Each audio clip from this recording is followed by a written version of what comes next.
Program sembako merupakan pengembangan dari program bantuan pangan non-tunai atau BPNT sebagai program transformasi bantuan pangan untuk memastikan program menjadi lebih tepat sasaran, tepat jumlah, tepat waktu, tepat harga, tepat kualitas, dan tepat administrasi.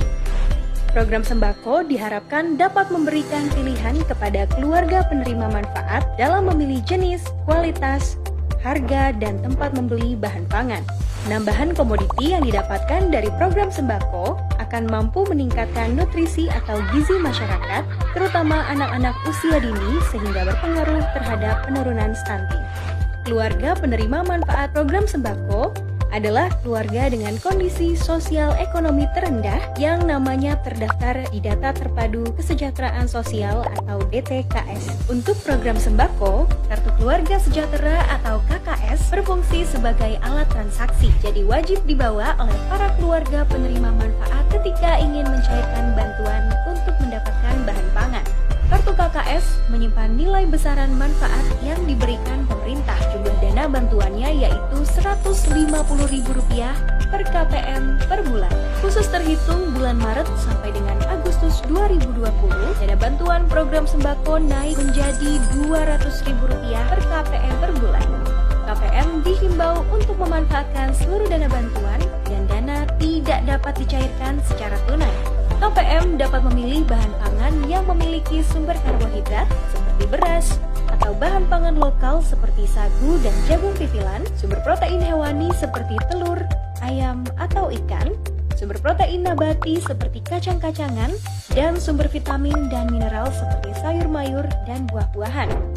Dan komoditi tambahan harus menggunakan bahan pangan lokal untuk mengembangkan ekonomi masyarakat sekitar. Untuk mekanisme pemanfaatan dana bantuan, KPM hanya perlu datang ke e-warung terdekat, cek kuota dana bantuan, pilih jenis bahan pangan, bayar pada mesin EDC, dan menerima produk yang dipilih.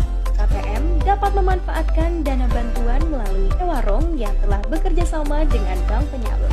KPM berhak memilih e-warung terdekat untuk membelanjakan dana bantuan program sembako tanpa ada paksaan dari pihak manapun.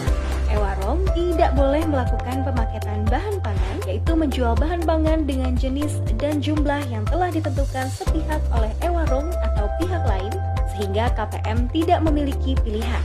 Hal ini dikarenakan KPM berhak menentukan jenis dan jumlah bahan pangan yang sudah ditetapkan untuk dibeli dengan bantuan program sembako. KPM dapat mencari e-warung lain yang menjual barang dengan harga dan kualitas yang lebih baik, serta dapat menyampaikan keluhan ke perangkat desa atau aparatur kelurahan, tenaga pelaksana bansos pangan, dan saluran pengaduan lainnya apabila terdapat penentuan harga yang tidak wajar. Program sembako dilaksanakan di seluruh wilayah Indonesia, termasuk wilayah yang memiliki keterbatasan dari sisi infrastruktur non-tunai, sinyal telekomunikasi, dan akses geografis dengan memberlakukan mekanisme khusus untuk wilayah-wilayah dengan kendala akses tersebut. Pemanfaatan bantuan program sembako di wilayah khusus dapat dilakukan dengan dua mekanisme, yaitu mekanisme online dan mekanisme offline.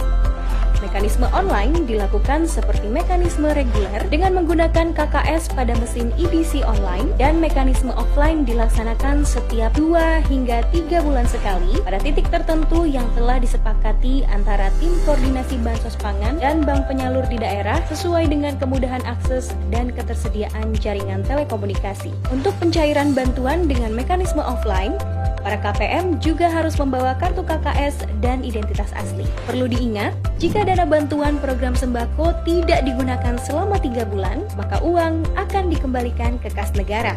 Untuk itu, keluarga penerima manfaat diharapkan dapat menggunakan bantuan sembako dengan bijak ya. Program sembako menuju Indonesia sejahtera.